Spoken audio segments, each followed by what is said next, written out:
Soyez les bienvenus dans la leçon application de la congruence à la cryptographie.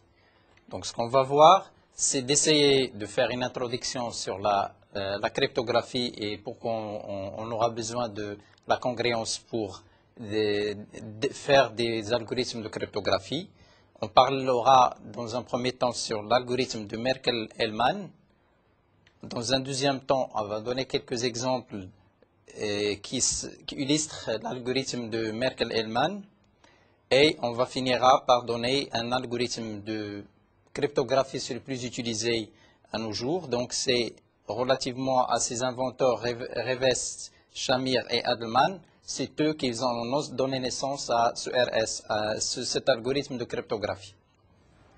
Donc une introduction. Donc, qu'est-ce que je peux dire? Je peux dire que la cryptographie est largement utilisée dans tout ce qu'on veut en fait pour transfert et de faire des échanges d'informations numérisées sous forme également lorsqu'on fait des achats via Internet, c'est ce qu'on appelle le commerce électronique.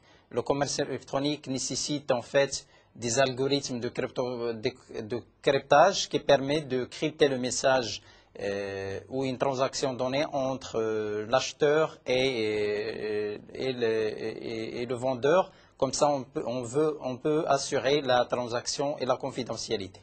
OK? Donc, ce que je peux, c'est dans un premier temps de distinguer entre le cryptage à clé publique et à clé privée. Donc, le cryptage traditionnel repose sur l'existence d'une clé commune à un émetteur ou récepteur de message. Donc, on a un message qui est émis par quelqu'un pour l'envoyer à un destinataire. Et là, il se repose sur une clé qui est privée, donc qui n'est pas diffusée. D'une façon traditionnelle, le cryptage ne diffuse pas la clé publique. Grâce à cette clé, on peut décrypter le message qui a été envoyé par l'émetteur. OK? Donc, que doit rester cette clé privée, que doit rester secrète pour garantir la confidentialité de la transaction, cela pose le problème du transport de cette clé, puisque cette clé doit être échangée quand même entre l'émetteur et le récepteur de message. Ça veut dire quoi? Ça veut dire qu'on a un problème du transport de cette clé privée, pour garantir une confidentialité des échanges entre l'émetteur et le récepteur. Dans le cryptographie traditionnelle, la connaissance de l'algorithme de cryptage et de ses paramètres permet de construire l'algorithme de décryptage.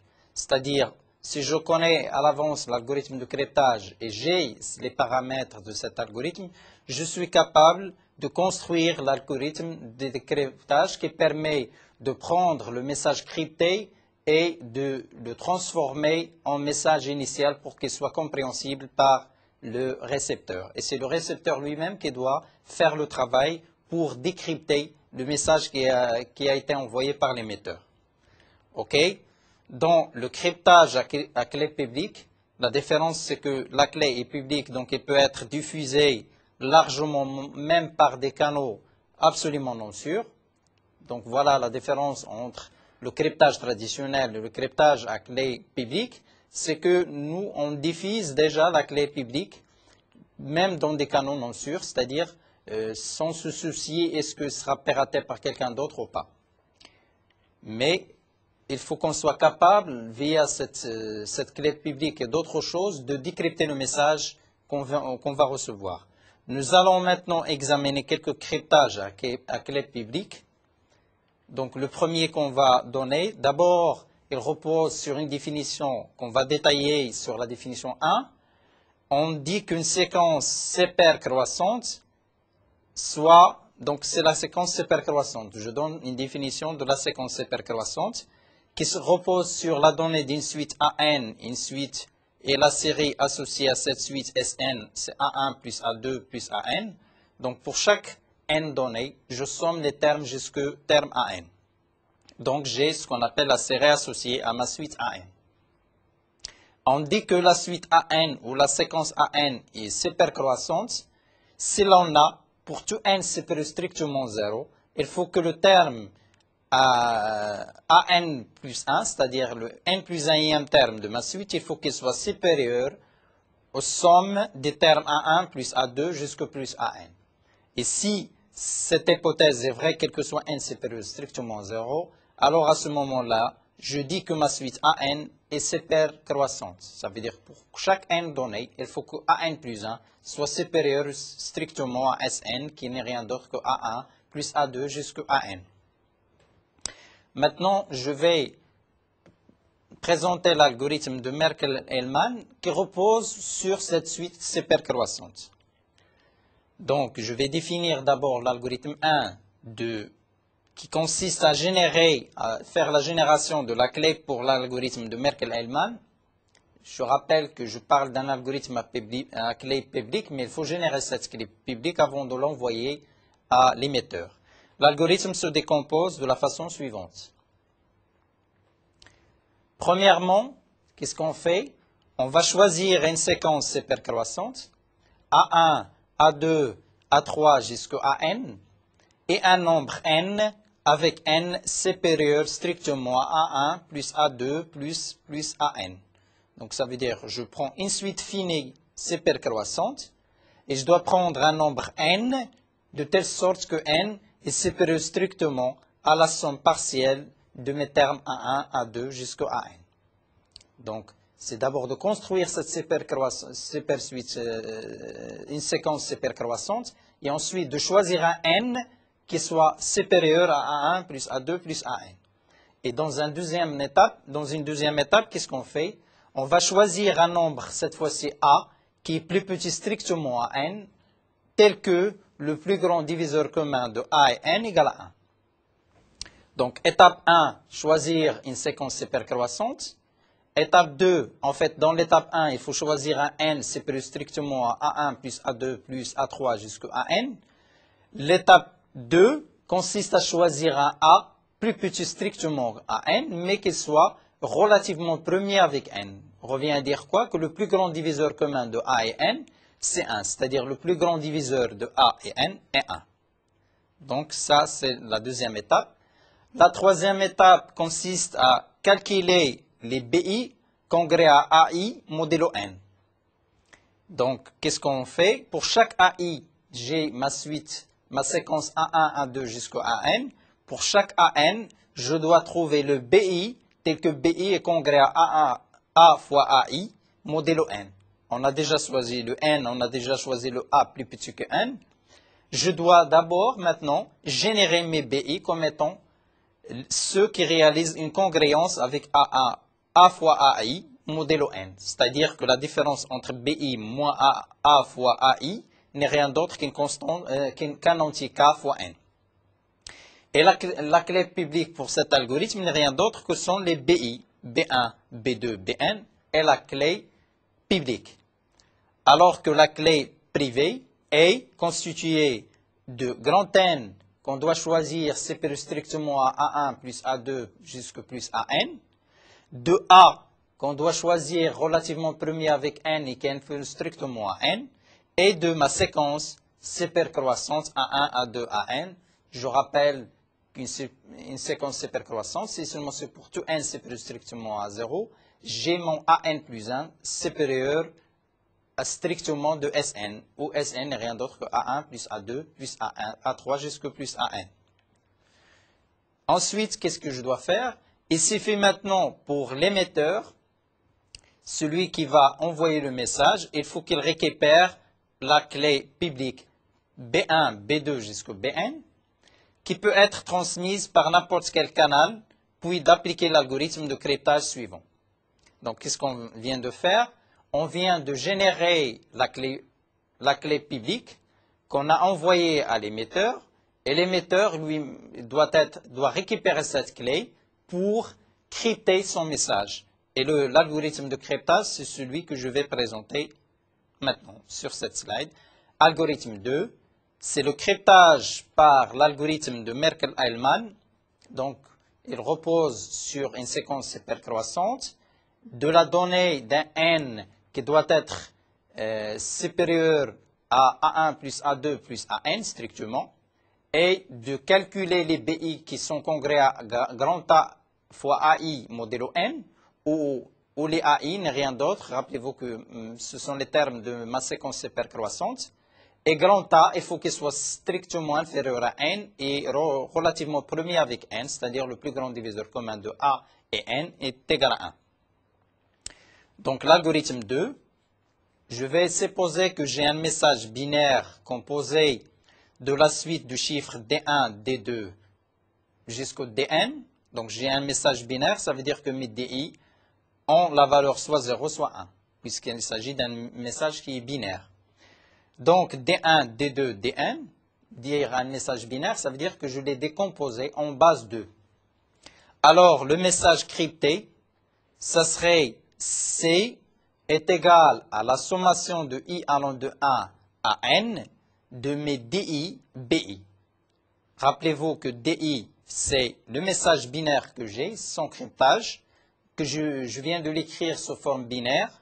Donc j'ai mes DI, j'ai mes BI qui m'ont été envoyés par celui qui va recevoir, c'est-à-dire le destinataire du message. J'ai récupéré mes BI comme étant la clé publique. Donc je suis capable, à partir de DI, de crypter mon message. C'est la somme de I allant de 1 à N, DI, BI. Donc ça veut dire quoi? Ça veut dire que l'émetteur, lorsqu'il va récupérer la clé publique, il n'aura besoin que d'écrire son message en base 2, c'est-à-dire il faut qu'il écrit le message qu'il veut envoyer sous forme binaire et de prendre la représentation de son message initial, des DI, pour constituer le message crypté C qui est sommation de I allant de 1 à N, DI, BI. OK? Ensuite, je vais supposer que maintenant qu'un individu mal intentionné tente de décrypter le message C, il a reçu le message crypté C comme étant la somme de I allant de 1 à N de DI, BI.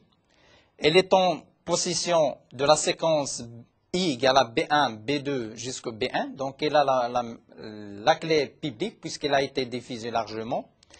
Elle a en possession aussi du nombre C qui a été crypté par la sommation de DI allant de 1 à N, BI. Donc, pour qu'il arrive à avoir des informations sur le message initial, il lui faut trouver le sous-ensemble G de I, tel que la sommation des BI, des BG, qui décrit l'ensemble, un sous-ensemble G de I, égale à C. Ça veut dire qu'à travers la donnée de la clé publique, il faut qu'il arrive à trouver un sous-ensemble de I, tel que la sommation de G appartenant à G des BG égale à C. Et ce problème est connu comme étant le problème de sac à dos. Or, ce problème n'a a priori aucune structure particulière. C'est-à-dire, je suis incapable, en fait, de trouver un sous-ensemble de I tel que la sommation de G appartenant à G de mes BG égale au message que je viens d'intercepter et que je veux le décrypter moyennant la résolution de ce problème de sac à dos. En revanche, si nous sommes en possession de la clé privée, le décryptage est élémentaire. On va voir comment on peut décrypter le message qui a été crypté par l'émetteur. Donc l'algorithme 3, décryptage par l'algorithme de Merkel-Hellman. Je vais présenter l'algorithme de décryptage, soit le message crypté C, et soit M congrès à A-1 fois C modulo N. Donc j'ai la clé privée, donc je sais résoudre l'équation de congruence M congrès à A-1 fois C modulo N. J'ai le N, j'ai le A. Donc je suis capable de calculer le M qui est congrès à A-1 C. Calculons maintenant les nombres binaires DI', tels que M.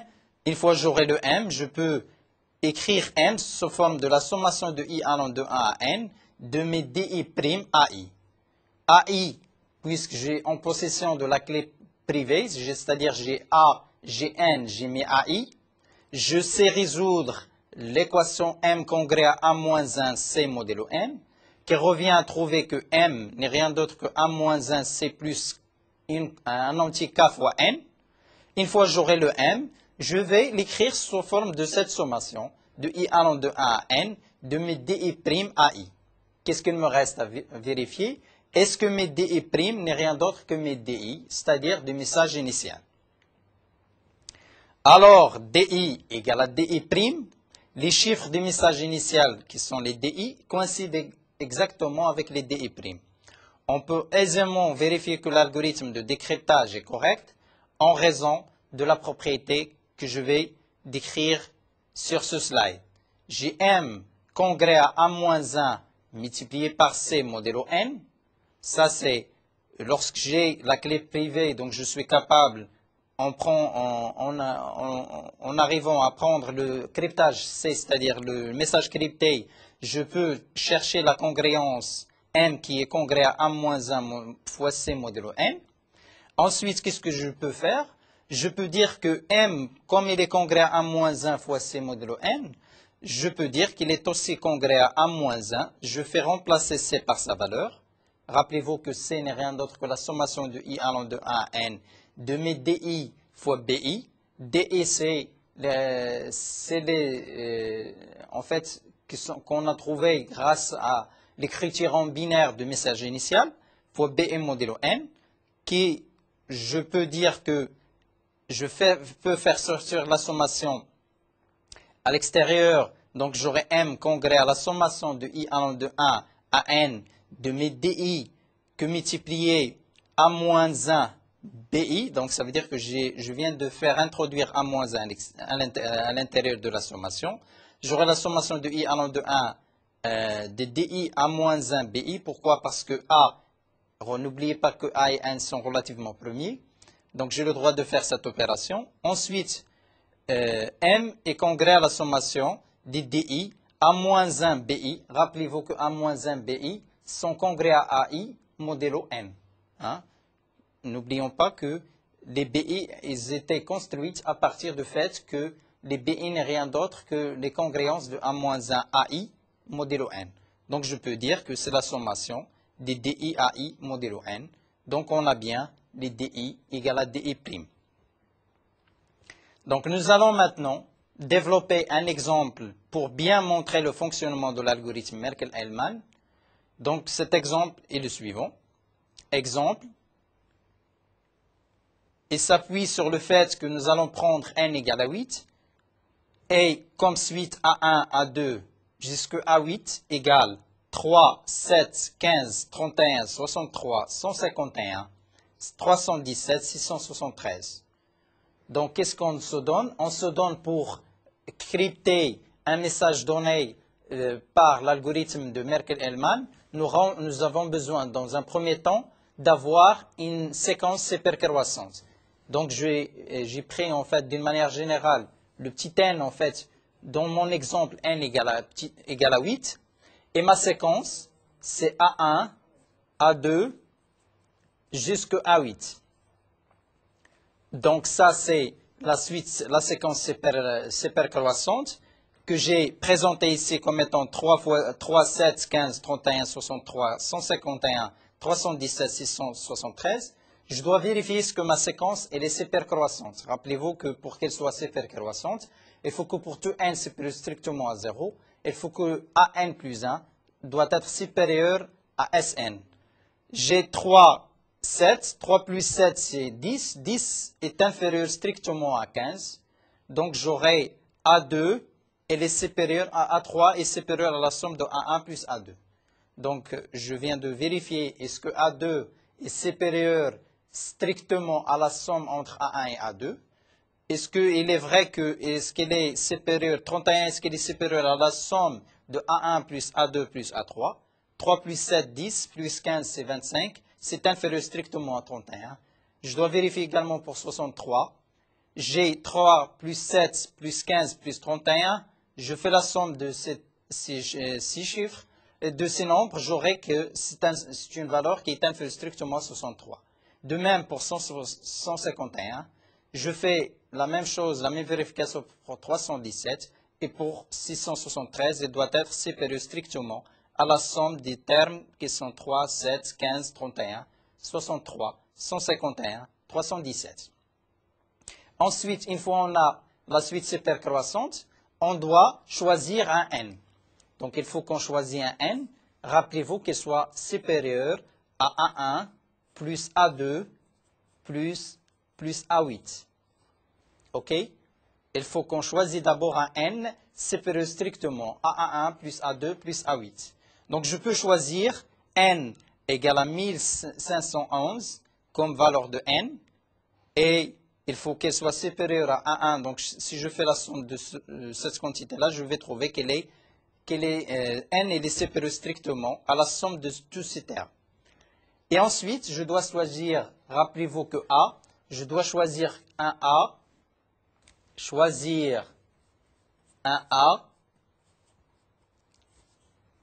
qui vérifie la chose suivante. Il faut que A soit inférieur strictement à la valeur n que je viens de choisir et que le plus grand diviseur commun de A et n doit être égal à 1.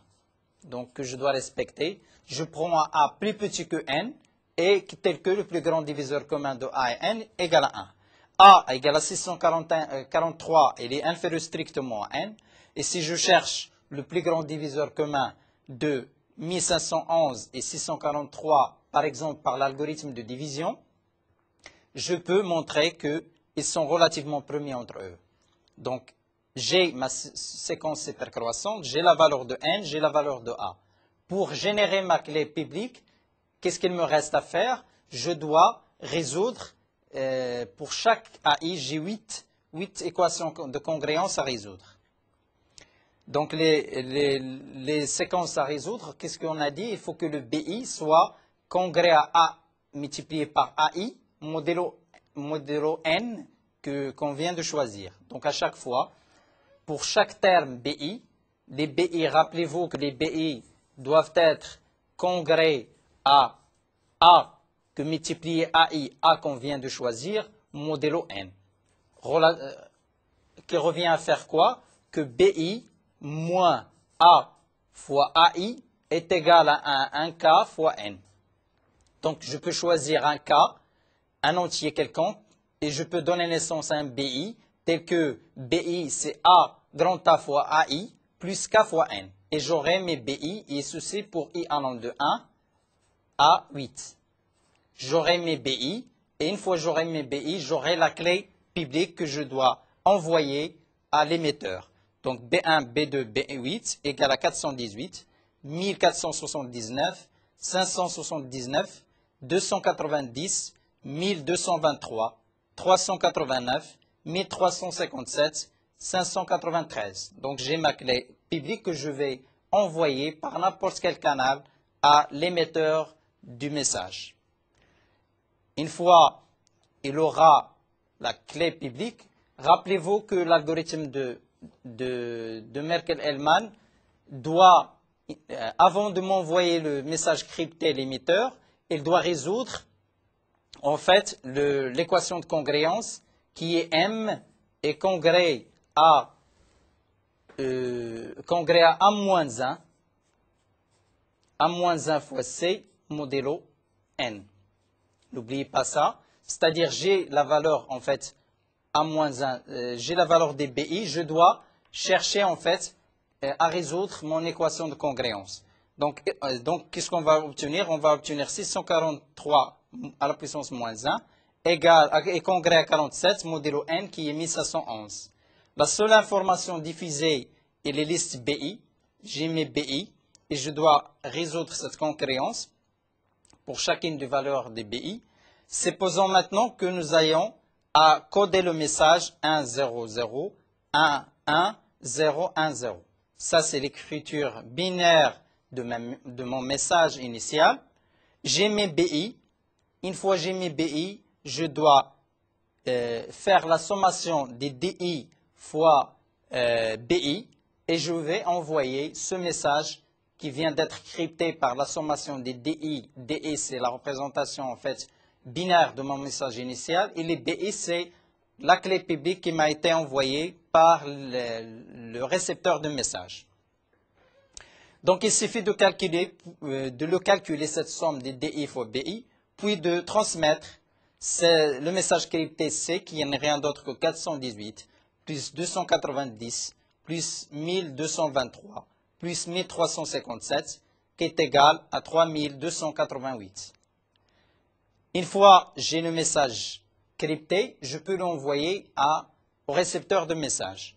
Et le récepteur de message doit déclencher à la réception du message décrypté, du message crypté 3288. Il a à sa possession, il a la clé privée, c'est-à-dire il a A, N et les AI.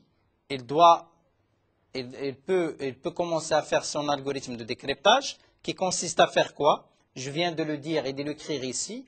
Il doit résoudre l'équation de congruence M, congrès à A-1, multiplié par C. C, c'est le message crypté.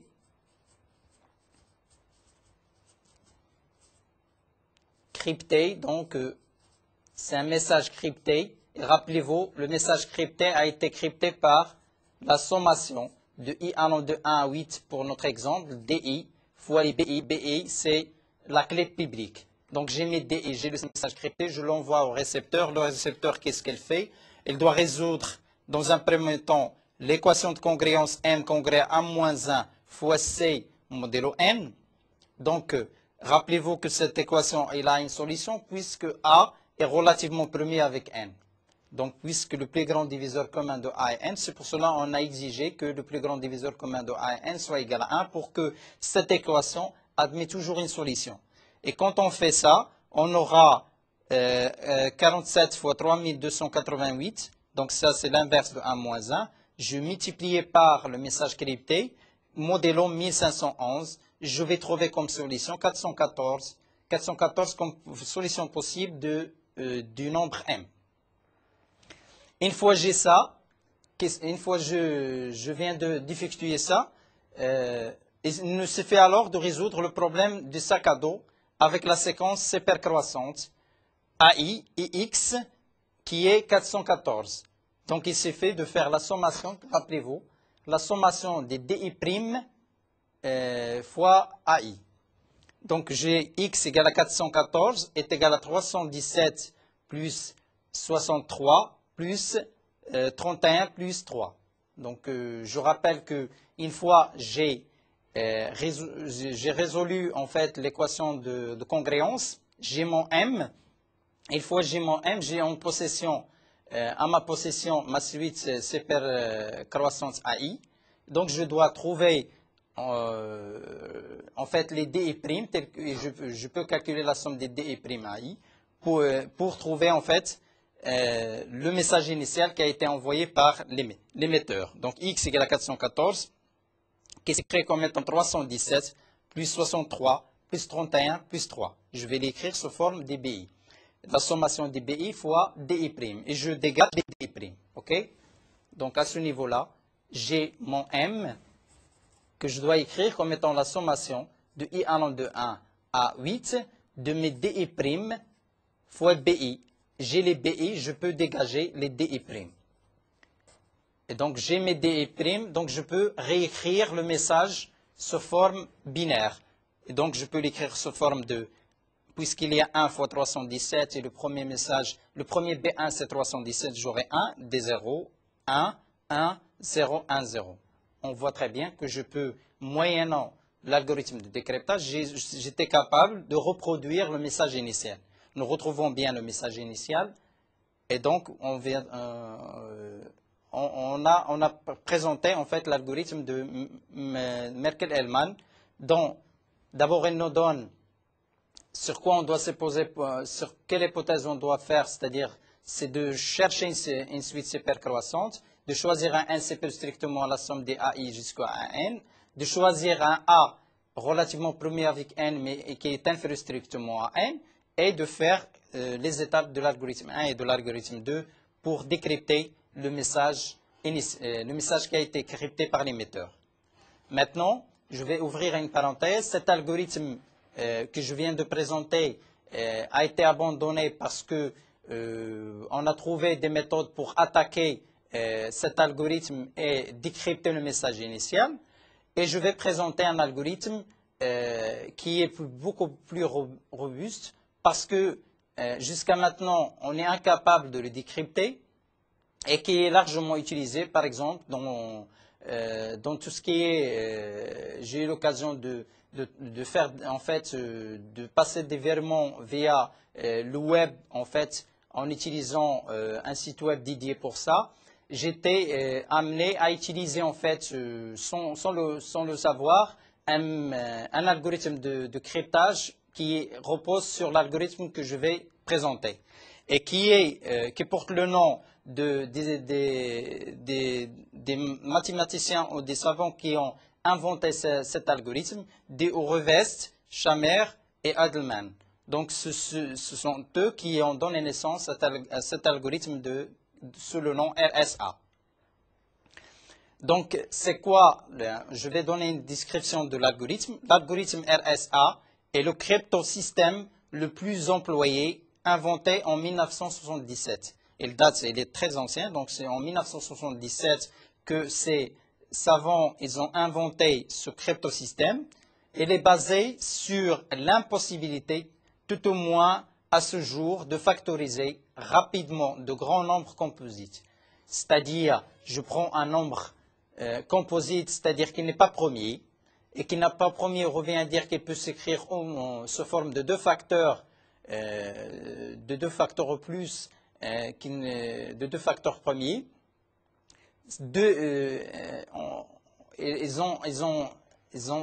On s'appuie sur le fait qu'on est incapable de décomposer d'une façon rapide un nombre de très grand en facteurs premiers. Donc on sait, rappelez-vous qu'on sait toujours développer une décomposition en facteurs premiers de n'importe quel nombre n supérieur ou égal à 2, mais si le nombre devient assez important, on ne peut pas le faire d'une façon rapide. Ça prend un certain temps pour générer et décomposer un nombre assez grand en nombre premier. OK?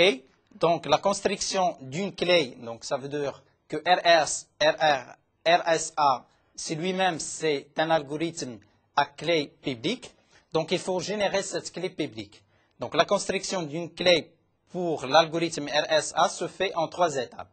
Donc je vais décrire comment on génère d'abord la clé publique pour l'algorithme RSA. Générer deux grands nombres premiers P et Q et calculer N, c'est le produit de P fois Q. D'abord, il faut qu'on trouve deux grands nombres premiers, P et Q, et je donne naissance à un N comme étant le produit de P fois Q. Et F n'est rien d'autre que P-1 fois Q-1. OK? Donc, j'ai P et Q, je peux construire le N et le F. Le N, c'est le produit entre P et Q, et le F, c'est le produit entre P-1 et Q-1, sachant que P et Q doivent être deux grands nombres premiers. OK? Maintenant, trouver un entier E, tel que E, il est entre 1 et F, strictement. F, je rappelle, c'est P-1 fois Q-1, et que le plus grand diviseur commun de ce E et F doit être égal à 1. Donc, si toujours je suis à la recherche, une fois j'aurai mon F, puisque je sais P et Q, donc j'ai F, c'est P-1 fois Q-1, je dois chercher un nombre qui est inférieur strictement à 1 et supérieur strictement à 1, qui est plus grand diviseur commun avec F, c'est-à-dire qui est relativement premier avec F. Ensuite, vient l'étape 3, qui consiste à calculer l'équation de congruence D congrès à E-1 fois modulo F. J'ai le F, j'ai le E, donc je sais, une fois que j'ai trouvé le E dans l'étape 2, je dois résoudre l'équation de congruence D congrès à E-1 modulo F. La clé publique diffusée est maintenant, c'est le N qui est le produit entre P et Q. Donc on ne diffuse pas les deux nombres premiers P et Q. On diffuse seulement le N qui est le produit de P et Q et le E qui est relativement premier avec F où F n'est rien d'autre que P-1 fois Q-1.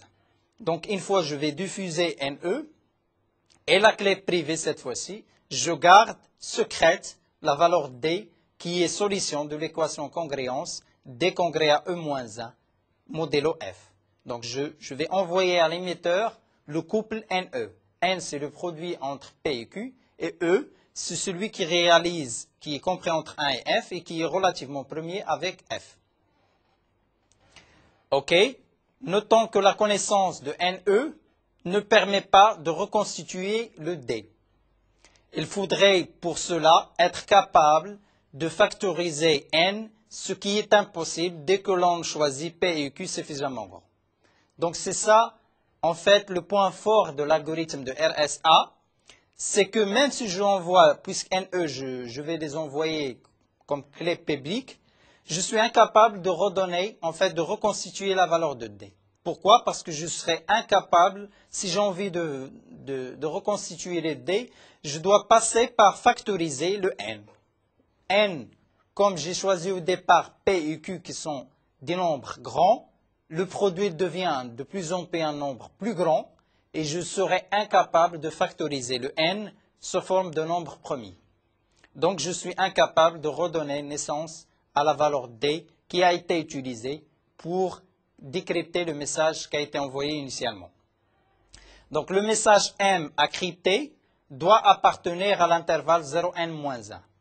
C'est-à-dire que le message ne doit pas dépasser le n, sauf sa forme binaire, c'est-à-dire ne peut pas s'écrire au-delà de cet intervalle. Donc le message, c'est-à-dire si j'ai envie d'envoyer un message un peu très grand, je dois choisir un M, n très grand. Et si je vais choisir un n qui est le produit de deux nombres premiers très grands, je vais augmenter la difficulté de factoriser le nombre n. Donc le message M à crypter doit appartenir à l'intervalle 0n-1. On calcule alors C congrès à M à la puissance E, modulo n. Donc j'ai le E, je veux crypter le message. Le message que je vais crypter, c'est celui qui réalise la congruence avec M à la puissance E. M, c'est le message que je dois crypter. N, ce que j'ai reçu, E, ce que j'ai reçu, donc je suis capable de résoudre cette équation de congruence. C, résultat, la solution de cette équation de congruence, c'est le message crypté à transmettre au récepteur. Donc il suffit de calculer M congrès à C à la puissance D modulo N, puisque le récepteur il a à sa possession le N et le E et le D. Donc, une fois il aura le message crypté, il sera capable lui-même de résoudre cette équation de congruence qui est M congrès à C à la puissance D modulo N. Démonstration, il nous faut montrer que C à la puissance D congrès à M à la puissance E à la puissance D modulo N et C à la puissance D congrès à donc M à la puissance N à la puissance P, c'est M à la puissance N fois P. Donc, c'est C à la puissance D congrès à M à la puissance E fois D, modulo N. Donc, est également congrès à M modulo N. Nous savons que D congrès à E moins 1 modulo F, parce que D a été choisi comme étant solution de l'équation de congruence D congrès à E moins 1 modulo F. Donc, il existe un certain cas, tel que ED peut s'écrire comme étant 1 plus K fois F. Donc, M à la puissance ED congrès à M à la puissance 1 plus KF modulo N. Le théorème d'Euler permet d'écrire M à la puissance F congrès à 1 modulo N. Donc, je viens d'utiliser, rappelez-vous, la fonction indicatrice d'Euler. Donc, je peux trouver M à la puissance F congrès à 1 modulo N. Donc, M à la puissance E fois D congrès à M modulo N. Donc, je vais donner un exemple pour illustrer l'algorithme RSA. On choisit P et Q. Là, c'est pour l'exemple, je les choisis relativement petits. Mais si on a envie de crypter des messages, il faut choisir P et Q assez grands et qu'ils soient premiers. Donc, P est un nombre premier qui vaut 313, l'autre c'est 547. Je dois faire le produit entre P et Q. N fois P, c'est N qui est 171, 211. 171, 211, donc c'est le nombre qui est écrit ici. F, c'est la valeur P-A. Rappelez-vous, c'est P-A fois Q-A. Donc, on choisit E qui est 83 et l'on trouve que D, le nombre de secrets qu'on doit pas envoyer, c'est la valeur D qui vaut 108 779. OK, supposons que nous souhaitons coder le message 1, 2, 3, 4, 5, 6. On trouve alors C congrès à M à la puissance E modulo N, C congrès à 1, 2, 3, 4, 5, 6 modulo à la puissance 83 modulo N.